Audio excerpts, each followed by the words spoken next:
तो कल जो था हम कर रहे थे preprocessor to have arguments, मतलब मैक्रोज विद आर्ग्यूमेंट्स कर रहे थे। तो ये आर्ग्यूमेंट्स भी आपके पास परमिट्स करता है। इसमें हमारे पास जो मैक्रोज में जो आर्ग्यूमेंट्स होते हैं वो कोई डाटा टाइप्स नहीं होते। आर्ग्यूमेंट्स को आप पैरामीटर लिस्ट की तरह समझ सकते हो, ठीक है, वो वैल्यूज़ नहीं होती, ठीक है। दूसरा, यहाँ पर मैक्रोज जो हैं, जो आप डेफिनेशन देते हो, ठीक है, वही उसको सिर्फ रिप्लेस करता है। आप कोई रिटर्न वैल्यू में चाहते हो तो वो भी आ सकती है। The argument supplied to macro can either be series of character, वो कोई भी सीरीज ऑफ कैरेक्टर हो सकता है, जो भी आप चाहो वो सीरीज ऑफ कैरेक्टर है, आप उसको दे सकते हो, ठीक है। अब जैसे मैं एग्जांपल यहाँ पर था, हमारे पास एक नई फाइल ओपन कर लेते हैं, से hello.c। ओके, ये नहीं है, ये अभी हम थोड़ी देर में करेंगे। इसको मैं डिलीट कर देता हूँ।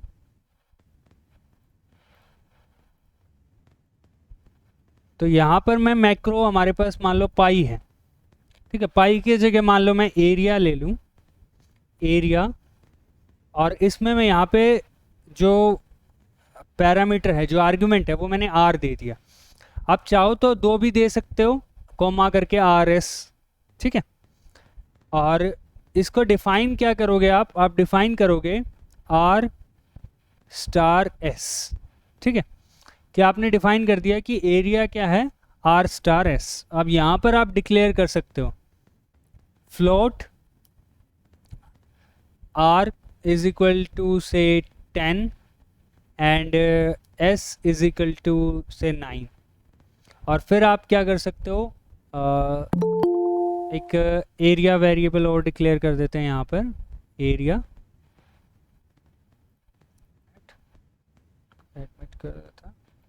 एरिया वेरिएबल और डिक्लेयर कर दिया मैंने। तो एरिया को जो वैल्यू है वो क्या हो जाएगी, area is equal to, sorry, ये हाँ, area equal to area argument with r comma s, ठीक है। ये हमने किया। अब हम इसको प्रिंट करवा लेते हैं। तो प्रिंट एफ से area equal to percentage F, और एरिया की वैल्यू हम इसको दे देंगे, कॉमा एरिया की वैल्यू हम इसको दे देंगे।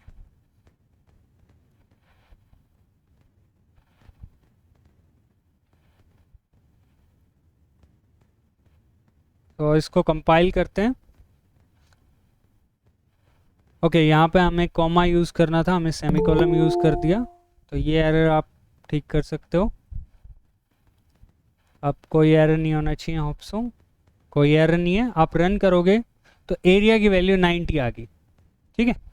एरिया की वैल्यू क्या आई हुई है, 90 आई हुई। अब यहाँ पर जो चीज़ है, आप एक चीज़ मैं आपको एक चीज़ यहीं पे दिखाना चाहता हूँ कि एक ये फंक्शन है, इसको मैं पूरे को कॉपी कर लेता हूँ, और ये कंट्रोल भी। अब यहाँ पर मैं इसको मैक्रो डिफाइन करने की बजाय मैं एक एरिया डिफाइन करता हूँ, जो मेरा फ्लोट डाटा टाइप का होगा, और एरिया, और ये दो फ्लोट वैल्यूज़ लेगा। तो float x comma float y. और अब मैं क्या करता हूँ, रिटर्न, इसमें रिटर्न कर देता हूँ कि मुझे x स्टार y की जो वैल्यू है वो रिटर्न कर दें, ठीक है। तो अब ये जो एरिया है ये सेम प्रोसेस में ही काम करेगा। क्या है एरिया, डिक्लेयर तो है हमारे पास। अच्छा, एरिया दो वेरिएबल्स में हो गया, इसको खाली ए ले लो इसको अभी।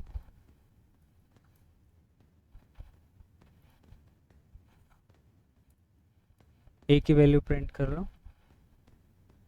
ठीक है। अब कोई एरर नहीं है। अब इसको रन करो, ठीक है। एक तो ये आपने यहाँ पर किया है 90, ठीक है, और ये सेम चीज़ आपने मैक्रो करके भी की है। इसको कंपाइल एंड रन करते हैं, ठीक है।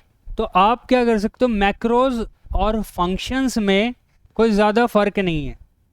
लेकिन यहाँ पर क्या है, इस डेफिनेशन में आपने ये डिफाइन करना पड़ा कि किस डाटा टाइप की वैल्यू रिटर्न करेगी, कौन कौन से आर्ग्यूमेंट्स होंगे, फ्लोट एक्स फ्लोट वाई। और यहाँ पर भी आपके पास, यहाँ पे आपको डिफाइन करने की ज़रूरत नहीं है, आर और एस हैं। आप चाहो तो इंटीजर ले सकते हो, चाहो तो नहीं ले सकते। अब दिक्कत क्या है कि यहाँ पर जब मैं इसको इंटीजर कर दूंगा, सपोज मैंने इसको इंटीजर कर दिया, ठीक है, integer R S and area, और इंटीजर को मैं यहाँ पे भेज दूंगा और इसको कंपाइल एंड रन करता हूँ। ओके, यहाँ पे परसेंटेज एफ कर की बजाय हम परसेंटेज डी करना पड़ेगा, और इसको कंपाइल करते हैं और रन करते हैं तो आपके पास 90 एरिया आएगा। लेकिन इस केस में क्या होगा कि जब इंटीजर वैल्यू जाएगी, ठीक है, और मान लो ये तो सिर्फ मल्टीप्लिकेशन है, और जब वो रिटर्न होके आएगी तो वो उसको कट कर देगा उसकी वैल्यू को, ठीक है। अगर आप यहाँ पर मान लो इंटीजर रखो, इंटीजर में इंटीजर एक्स और इंटीजर वाई, और फ्लोट वैल्यू वो रिटर्न करे, ठीक है, तो इस केस में क्या होगा, मान लो आप यहाँ पे 10.5 रखा आपने, और फिर इसको कंपाइल करोगे और रन करोगे तो देखो वो 90 ही प्रिंट कर रहा है, ठीक है। लेकिन एक्चुअल में एरिया तो इससे ज़्यादा आना चाहिए, एरिया तो आपका 9 इंटू 10.5 है, ठीक है, तो एरिया इससे ज़्यादा आना चाहिए था, लेकिन वो 90 प्रिंट कर रहा है।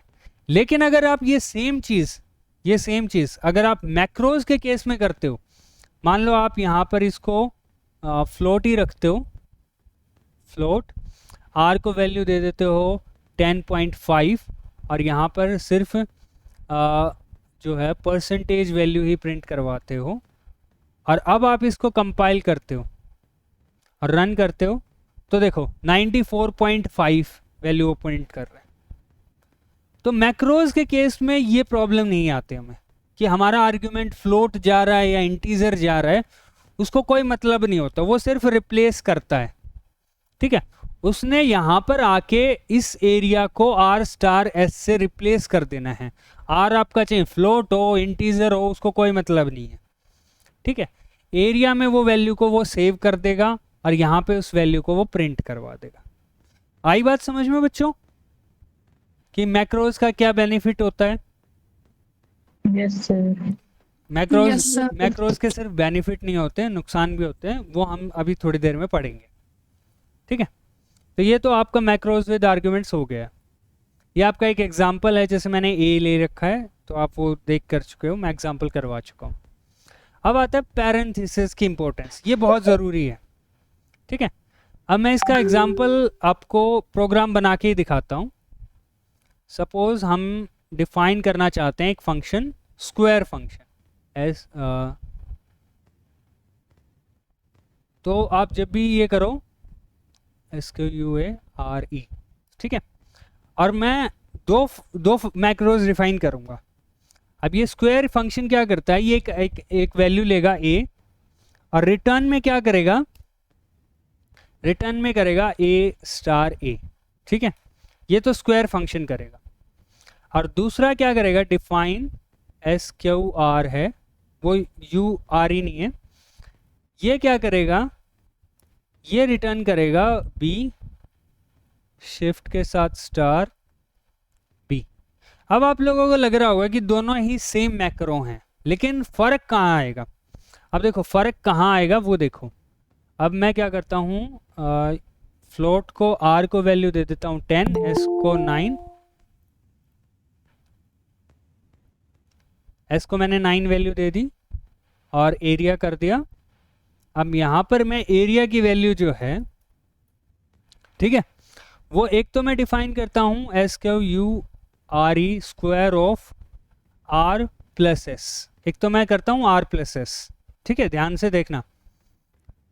और एक एरिया 2 जो है वो मैं एक और डिक्लेयर कर देता हूँ फ्लोट में ही, एरिया 2, और इसको जो वैल्यू है वो मैं देता हूँ SQR of R plus s, ठीक है। अब दोनों की वैल्यू मैं प्रिंट करवाता हूँ यहाँ पे, printf नई लाइन में प्रिंट कर दे area 2 is equal to percentage F और वैल्यू प्रिंट कर दे एरिया 2 की। ठीक है, दोनों फंक्शंस हैं, मैंने आर प्लस एस वैल्यू दी है और इनकी वैल्यू प्रिंट करी है। कंपाइल करते हैं। ओके, ही इज सेइंग हमने कहीं वो नहीं लगाया क्या? सेमीकोलन नहीं लगाया तीसरी लाइन में एरिया 2 में। हाँ, वहाँ पे भी नहीं लगाया और यहाँ पे कॉमा भी यूज़ नहीं किया। अब कंपाइल करते हैं, कोई एरर नहीं है। ठीक है, तो देखो आप जैसे प्रोग्राम कर रहे हो तो जैसे अभी तेना ने देख लिया कि भाई सेमी कॉलम नहीं है, तो आप ऐसे प्रैक्टिस करोगे ना तो आपको एरर फाइंड आउट करने आ जाएंगे प्रोग्राम में। और यूजुअली ऐसे छोटे मोटे एरर्स ही होते हैं, बड़े एरर्स तो इजीली दिख जाते हैं, ऐसे छोटे छोटे एरर्स कई बार नहीं दिखते हैं। तो अब कोई एरर नहीं है। अब हम इसको रन करते हैं तो देखो एरिया अलग अलग आ रहा है। एरिया आ रहा है 109 और एरिया 2 आ रहा है 361। फर्क देख रहे हो? अब मैं क्या करता हूँ, इनको छोटी वैल्यूज लेता हूँ ताकि आपको एग्जैक्टली पता चल जाए कौन सा सही है। इसको मैं 2 और 3 ले रहा हूँ और फिर इसको कंपाइल एंड रन कर रहा हूँ। तो अब आया है 11 एंड 25। अब देखो ऑब्वियसली 3 + 2 5 का स्क्वायर 25 होता है, तो एरिया 2 आपका करेक्ट है। इसका मतलब एरिया 2 करेक्ट है, इसका मतलब ये जो फंक्शन आपने डिफाइन किया है ये आपका सही है। एक्चुअल में ये फंक्शन गलत नहीं है, लेकिन दिक्कत क्या है आपकी, वो दिक्कत ये है कि अगर आप ऐसे डिफाइन करते हो स्क्वायर ऑफ ए स्टार ए को, तो वो x + y को ऐसे एक्सपेंड करेगा, x + y star x + y। और आप लोगों को पता है इसमें क्या एक्सटेंड होगा, इसमें y स्टार x पहले कैलकुलेट हो जाएगा। आई बात समझ में बच्चों? Yes sir. सर एक बार रिपीट करना। इस केस में क्या हुआ, जब हमने 3 + 2 दिया तो स्क्वायर वाले केस में क्या हुआ, यहाँ पर आ गया 3 + 2, मतलब ये जो एक्सपेंड है, ये जो इसकी जो एक्सपेंशन है वो कैसे एक्सपेंशन हुई से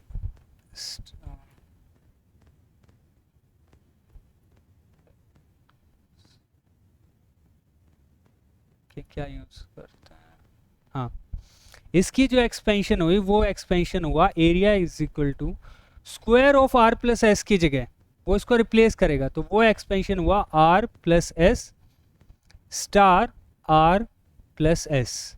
ठीक है, और ये एक्सपेंशन हुई इसकी।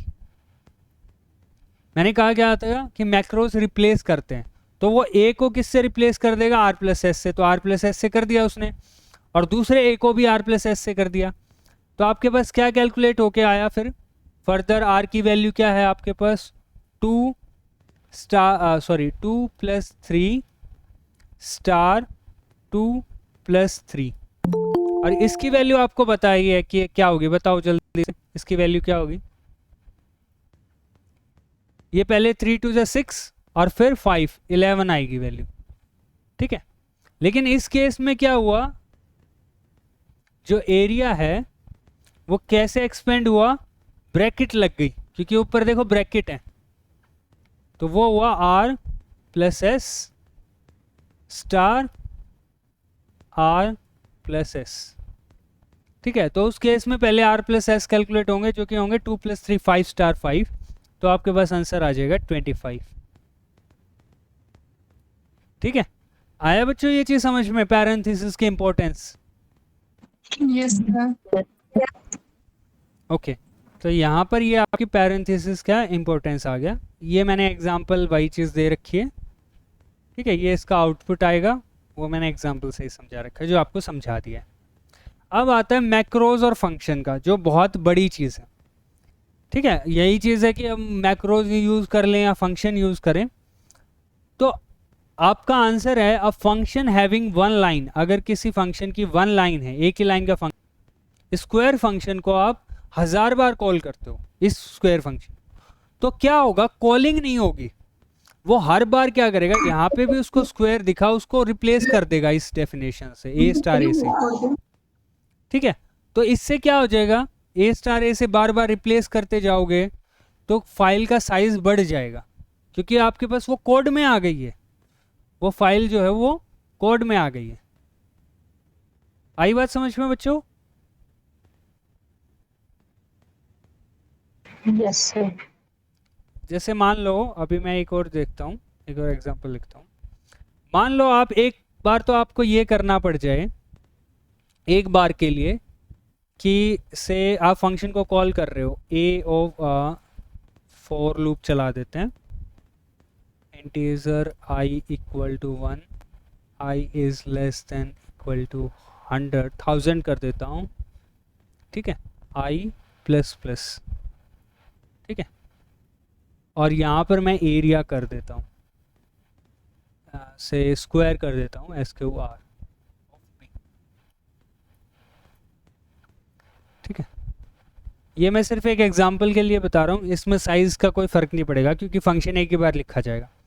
अब मान लो यही चीज़ आपने फॉर लूप तो मैंने सिर्फ समझाने के लिए बताया हुआ है, मान ले आपने स्क्वायर बी को 1000 बार लिखा है अपने प्रोग्राम में, और स्क्वायर बी की यहाँ पे बहुत बड़ी डेफिनेशन दे दी आपने, ठीक है, तो आपने क्या करा है, उसको 1000 बार वो इतनी बड़ी डेफिनेशन बार बार लिखी है, आप 1000 बार एक ही डेफिनेशन आप बार बार लिख रहे हो, तो फाइल का साइज बढ़ेगा या नहीं बढ़ेगा?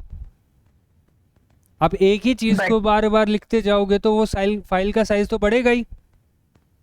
लेकिन इस केस में क्या होता है, फंक्शन कॉलिंग में आपकी वैल्यू रिप्लेस नहीं होती है, आपको सिर्फ कॉल जाती है, ठीक है। आप इसको ऐसे समझो, मान लो आप एक प्रोजेक्ट पे काम कर रहे हो, ठीक है, और आपने एक यूनिट बनाई, ठीक है, और आप हर एक काम के लिए आप पूरा का पूरा ट्रांसपोर्ट, मतलब पूरा का पूरा जो जैसे मान लो क्या हो, प्रिंसिपल ऑफिस में आप बैठे हुए हो, आप हेड हो, आपने एक काम दे दिया एक टीचर को, ठीक है, अब आप बार बार उसको बुलाओ अपने पास कि भाई तू अपना सारा चिट्ठा बिट्ठा लेके मेरे ऑफिस में आ जा। अब वो 1000 बार चिट्ठा बिट्ठा लेके आएगा, फिर वापस जाएगा, फिर लेके आएगा, फिर वापस जाएगा, ठीक है, पूरा सामान, मतलब उसके ऑफिस में जो भी सामान है वो सारा प्रिंसिपल ऑफिस में लेके आए वो, ठीक है। एक इसको ऐसे मान लो कि वुमेन सेल का सारा सामान आप लोग ऑफिस में रख रहे हो बार बार, तो रूम में जगह नहीं बचेगी, आपको बहुत बड़ा कमरा चाहिए होगा, और इसकी बजाय आप क्या करो कि भाई तू ना अपना सामान तो अपने पास रख और सिर्फ मुझे रिपोर्ट दे जा, जो फाइनल एक कागज़ वाला है, तो उससे फाइल का साइज छोटा हो जाएगा ना। तो फंक्शन कॉलिंग में ये बेनिफिट होता है। आई बात समझ में बच्चों? इससे सिंपल तो नहीं हो सकता। अच्छा, दूसरा बेनिफिट ये होता है कि मैक्रोज के जो आर्ग्यूमेंट्स होते हैं वो स्ट्रिंग्स होते हैं, वो मैं आपको ऑलरेडी बता चुका हूँ। फंक्शंस के आर्ग्यूमेंट्स स्ट्रिंग्स नहीं होते, तो इससे आपको फंक्शंस में ये दिक्कत रहती है कि यार फ्लोट है या इंटीजर है, क्या करूँ, फ्लोट रखूँ, फ्लोट रखूँगा तो साइज़ ज़्यादा हो जाएगा, इंटीजर रखूँगा तो साइज़ कम हो जाएगा, ये दिक्कत रहती है फंक्शन में। मैक्रोज में ऐसा कुछ नहीं होता, आप स्ट्रिंग्स कर सकते हो, अपनी मर्जी के नाम रख सकते हो, ठीक है, आपको डाटा टाइप की चिंता करने की ज़रूरत नहीं होती। अच्छा, अगला टॉपिक है आपका nesting of macros. Nesting of macros का मतलब क्या है कि एक मैक्रो के अंदर आप दूसरा मैक्रो यूज़ कर सकते हो, ठीक है। जैसे मैं आपको अभी एक एग्जांपल दिखाता हूँ, यही एग्जांपल जो मैंने यहाँ पे लिखा हुआ है, इसको एज इट इज़ रखते हैं, हेलो में ही चलते हैं।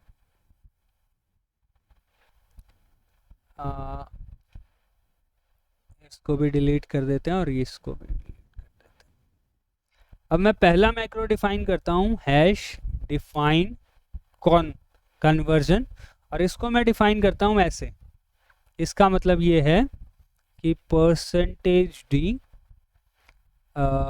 एंड \n, ठीक है, ये मैंने पहला मैक्रो डिफाइन कर दिया। फिर हैश डिफाइन, दूसरा मैक्रो मैंने डिफाइन किया है प्रिंट इंटीजर, इसको मैंने कैसे डिफाइन किया, printf करे, और फिर क्या करे, कन्वर्जन, जो हमने ऊपर यहाँ पे लिखा हुआ है कन्वर्जन, और कॉमा से ए, और ए कहाँ है, ये वाला, यहाँ पर ए हम दे देते हैं, एज एन आर्ग्यूमेंट हमने ए दे दिया है, ठीक है। अब मैं थर्ड जो है वो करता हूँ डिफाइन टेस्ट ए, टेस्ट से बी, ए भी यूज़ कर सकते हो, ऐसा कुछ नहीं होता। If b is greater than 0, अगर b ग्रेटर देन 0 है तो आप क्या करो, प्रिंट इंटीजर a से प्रिंट इंटीजर b को ही प्रिंट करते हैं, ठीक है, ये कर दिया। और यहाँ पर मैंने क्या किया, integer b is equal to 9 कर दिया और फिर टेस्ट को कॉल कर दी, टेस्ट ऑफ b, ठीक है, टेस्ट ऑफ b, ये चीज़ मैंने कर दी। अब इसको कंपाइल करते हैं एक बार और रन करते हैं। आपका 9 प्रिंट हो गया, देखो ये रन 9, छोटा सा 9 दिख रहा होगा। अब मैं आपको बताता हूँ कि हुआ क्या है यहाँ पर। पहले तो नेस्टिंग देखो, ये आपका पहला मैक्रो था कॉन और ये आपका दूसरा मैक्रो है कॉन, तो आप मैक्रो के अंदर मैक्रो यूज़ कर रहे हो, ठीक है, इस मैक्रो को आप यूज़ कर रहे हो दूसरे मैक्रो में, तो इसको बोलते हैं नेस्टिंग ऑफ मैक्रो, ठीक है। जैसे इफ़ को आप इफ़ कमांड के अंदर ही इफ़ कमांड यूज़ करते हो तो उसको नेस्टिंग ऑफ इफ़ बोलते हैं, तो ऐसे ही मैक्रो को आप मैक्रो के अंदर यूज़ करोगे तो वो आपका नेस्टिंग ऑफ मैक्रो हो जाएगा। फिर आप क्या कर रहे हो, प्रिंट इंटीजर ए कमांड को यहाँ पर यूज़ कर रहे हो, ठीक है, ये जो मैक्रो है आपका सेकंड मैक्रो, उसको आप यहाँ पर यूज़ कर रहे हो। अब क्या होगा, प्रोसेसर क्या करेगा, सबसे पहले तो वो टेस्ट बी को किससे रिप्लेस करेगा, इस डेफिनेशन से, ठीक है, और वो डेफिनेशन क्या हो जाएगी आपकी, if b is greater than 0 print integer b, ऐसे रिप्लेस हो जाएगी फर्स्ट स्टेप में। फिर वो देखेगा यार प्रिंट इंट तो मेरे पास ऑलरेडी डिफाइंड है, तो वो उसको प्रिंट इंट को वापस से रब कर देगा और उसको किससे रिप्लेस कर देगा, print f conv comma b से, ठीक है, उसको बी से रिप्लेस कर दिया उसने। फिर वो देखेगा यार कॉन्व तो मेरे पास डिफाइंड है, तो वो कन्वर्जन को, जो CONV है कन्वर्जन है, इसको रिप्लेस कर देगा %d/n, ठीक है, और फिर ये आपके पास आंसर आ जाएगा। और फिर आपका ये 9 नंबर जो है वो प्रिंट हो जाएगा। आई बात समझ में?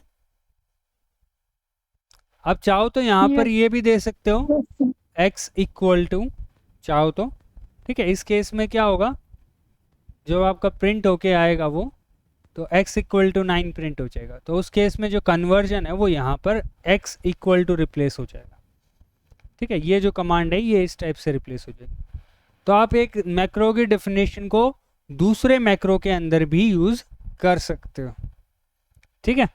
तो नेस्टिंग ऑफ मैक्रो सकते हैं, क्या बेटा, सिर्फ फ्लोट यूज कर सकते हैं इंटीजर की जगह। हाँ फ्लोट यूज कर लो, कोई दिक्कत नहीं है यहाँ पे, पर दिक्कत क्या है, यहाँ पर आपको %f करना पड़ेगा, क्योंकि अगर आप यहाँ पे %d करोगे तो आप वो कर सकते हो, आप ऐसे कर सकते हो, इसको %f कर दो और प्रिंट इंट की जगह प्रिंट फ्लोट कर दो, और यहाँ पे भी आपको फिर फ्लोट करना पड़ेगा, अब कोई दिक्कत नहीं आएगी। और यहाँ पर आपका जो कन्वर्जन है वो %f में हो जाएगा। कंपाइल करोगे कोई दिक्कत नहीं है, रन करोगे आपका x = 9 प्रिंट हो जाएगा। ये जो b है ना, ये जो b, ये आपका फ्लोट या इंटीजर कुछ भी हो सकता है, डजेंट मैटर यहाँ पर, लेकिन यहाँ पर जो इसके अंदर जो डिफाइन वाली चीज़ है वो नहीं बदलती, ठीक है, क्योंकि ये इन्वर्टेड कॉमास के अंदर आ चुके हैं। सर हाँ बोलो बेटा। सर सेकंड मैक्रो जो है प्रिंट फ्लोट ए, हाँ सर ये नाम तो हम कुछ भी दे सकते हैं ना, तो फ्लोट इंटीजर की जगह आपने फ्लोट कर दिया, मतलब नाम तो कुछ भी दे सकते हैं ना, INT भी दे सकते थे, हाँ, तब खाली क्या गलत हो? ना खाली प्रिंट भी दे सकते हो, कोई भी नाम दो, वो तो मैं समझाने के लिए प्रिंट फ्लोट नाम दे दिया कि भाई हम फ्लोट को प्रिंट कर रहे हैं। नाम चाहो तो आप इसका सम रख लो, बस यहाँ पर बस उसको फिर कॉल करने के लिए यहाँ पर आपको सम करना पड़ेगा, बस कोई दिक्कत नहीं है, वो सेम रिजल्ट प्रिंट कर देगा। बस कॉलिंग के ऊपर है, वो जो नाम जिस नाम से आप उसको बुलाओगे, नाम कुछ भी रखो कोई फ़र्क नहीं पड़ता, बस वो वेरिएबल नेम्स के रूल फॉलो कर लेना, ठीक है। दूसरी चीज़ यहाँ पर देखो, अगर मैं यहाँ पर 9 कर दूँ, आर्ग्यूमेंट्स आपके स्ट्रिंग्स होने चाहिए इसमें, आप 9 नहीं दे सकते आर्ग्यूमेंट्स को, तो वो एरर दे देगा। 9 may not appear in macro parameter list, मतलब 9 को आप पैरामीटर लिस्ट में नहीं कर सकते। यहाँ पर इसकी जो पैरामीटर लिस्ट है या जो इसको हम आर्ग्यूमेंट्स बोलते हैं वो आपके स्ट्रिंग्स ही होनी चाहिए, ठीक है। आप चाहो तो 2 भी दे सकते हो, ठीक है, मतलब जैसे यहाँ पर 2 आर्ग्यूमेंट्स देना चाहो तो 2 भी दे सकते हो, a कॉमा b, और यहाँ पर इसको ऐसे कर सकते हो y इक्वल टू %f, ठीक है, ये कन्वर्ज हो जाएगा और ये हो जाएगा कॉमा b, और टेस्ट में आप कर दो कि b comma a, if b is greater than a, सम यहाँ पर आपको 2 आर्ग्यूमेंट्स देने पड़ेंगे, so that is a comma b, ठीक है, ये बी ए हो गया ना। अगर b ग्रेटर देन 0 है तो उसको प्रिंट करते, और यहाँ पर आप a की वैल्यू दे दो से a इज़ इक्वल टू 15, और यहाँ पर दूसरा आर्ग्यूमेंट आपको देना पड़ेगा क्योंकि, तो वो आपने a दे दिया।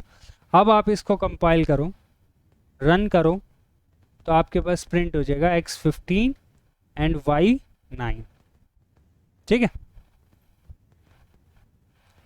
तो आप 2 आर्ग्यूमेंट्स भी दे सकते हो, 3 भी दे सकते हो। आई बात समझ में बच्चों? ओके, अब जो नेक्स्ट टॉपिक है हमारा वो है नेस्टिंग ऑफ मैक्रोज में 2 चीज़ें आप लोग मत करना, ठीक है। वैसे तो क्या आपका जीसीसी कंपाइलर इस चीज़ को हैंडल कर लेता है, वो भी मैं बताऊंगा कि एक मैक्रो की डेफिनेशन खुद को कंटेन नहीं कर सकती, ठीक है। क्यों नहीं कर सकती? क्योंकि देखो, मान लो मैं यही चीज़ डिफाइन कर देता हूँ, यहाँ पे इसको कट करता हूँ, डिलीट, और यहाँ पे मैं लिखता हूँ CONV, ठीक है। तो क्या होगा, मान लो मैं यहाँ पे इसको, यहाँ पे इस पहले मैक्रो को कॉल करता हूँ, कॉल तो नहीं, यूज़ कर रहा हूँ मैं, ठीक है। तो क्या होगा, वो कॉन्व को किससे रिप्लेस करेगा? कॉन्व से। बेटा माइक ऑफ करो, किसी का ऑन है। कॉन्व को कॉन्व से रिप्लेस करेगा, फिर वो देखेगा यार कॉन्व तो फिर से डिफाइंड है, वो फिर रिप्लेस करता जाएगा, फिर रिप्लेस करता जाएगा, तो वो एक इनफाइनाइट लूप में फंस जाएगा। तो एक मैक्रो की डेफिनेशन में आप मैक्रो मत डालना, ठीक है। जैसे पिछली बार हुआ था ना, फाइल के अंदर उसी नेम की फाइल अगर आप डाल दोगे तो दिक्कत हो गई थी। हैश इंक्लूड में देखा था ना आपने, अगर आप स्टैंडर्ड इनपुट आउटपुट में इसी की फाइल को डाल दोगे तो ये बार बार रिपीट करता चला जाएगा प्रोसेस, ऑल्दो यहाँ पर कोई एरर शो नहीं करेगा वो, ठीक है, यहाँ पर कोई एरर शो नहीं करेगा। मैं इसको दिखा भी सकता हूँ आपको, इसको डिलीट करना पड़ेगा हमें, और यहाँ पे भी डिलीट, कंपाइल करें से, जो एरर दिखा रहा है वो अलग है।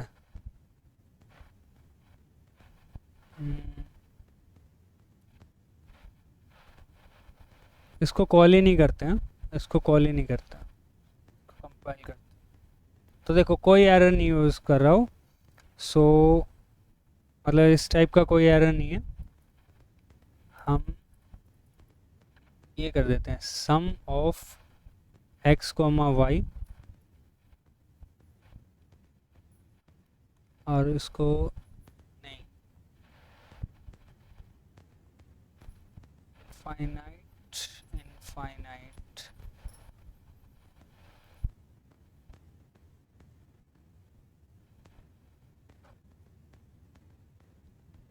printf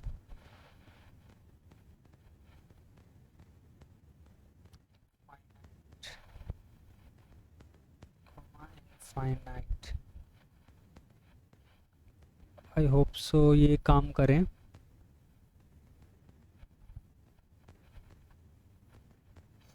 तो बेसिकली ये इस चीज़ में, मतलब जब तक आप इसको कॉल नहीं करते हो, जब हमने इसको मान लो यहाँ पे इसको कॉल नहीं किया है, नहीं, लेकिन जब कंट्रोल V करके आप इसको कॉल करते हो इनफाइनाइट को, भले ही आप यहाँ पे इसको डिफ़ाइन भी कर दो, पर वो डिफ़ाइन करने के बाद तो वो चीज़ गलत हो, लोकल हो जाएगा। तो पॉइंट यही है कि आप इसको कहीं, मेरे को अभी एग्जैक्टली एग्जाम्पल समझ में नहीं आ रहा है, पर ये लूप में फंस जाएगा। ठीक है, जब भी इसको उस चीज़ को उससे रिप्लेस करना पड़ेगा तो ये बार बार रिप्लेस करता चला जाएगा, जैसे वो हेडर फाइल्स में ये चीज़ हुई थी। तो सेम चीज़ यहाँ पे भी होगी, तो ये चीज़ आप अवॉइड करना। ठीक है, दूसरा आप इस चीज़ को अवॉइड कर सकते हो कि ए बी हो और बी ए हो। ठीक है, ए को आपने डिफाइन कर दिया बी और बी को डिफाइन कर दिया ए।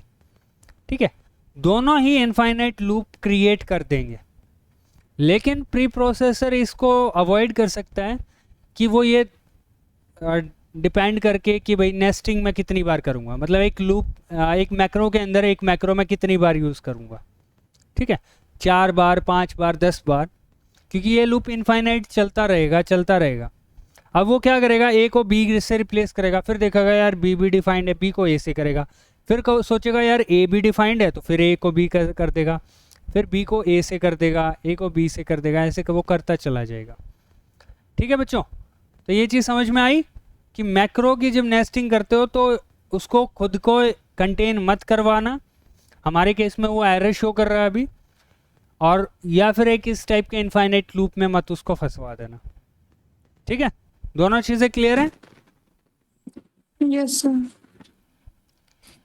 ओके, ये आपका अच्छा अनडेफ डायरेक्टिव है ये। अब अनडेफ क्या होता है?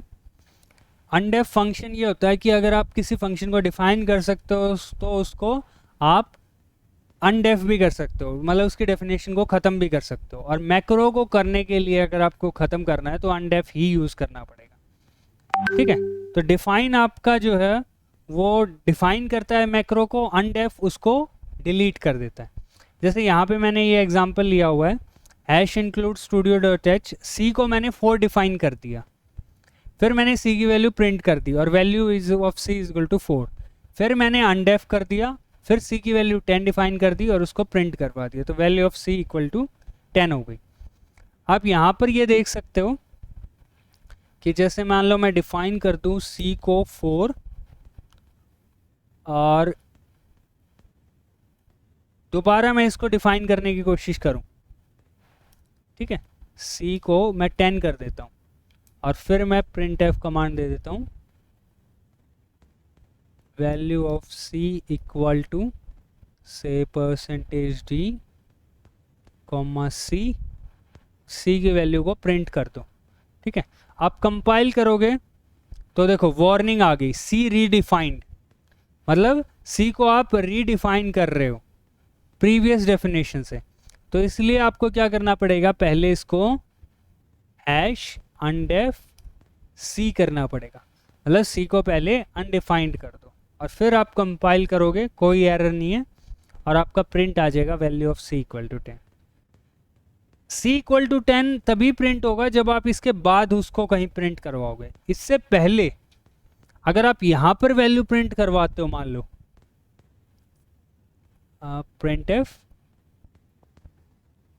Value of C equal to %d और सी की वैल्यू यहाँ पे प्रिंट करते हो तो वो एरर शो करेगा, पहले देना पड़ेगा अनडेफ से, अब आपके पास सही आंसर आ जाएगा। आई बात समझ में बच्चों? अनडेफ का फंक्शन यस सर। किसी भी मैक्रो को अनडिफाइन करने के लिए या किसी भी आइडेंटिफायर को अनडिफाइन करने के लिए अनडेफ यूज होता है। आज के लिए इतना ही।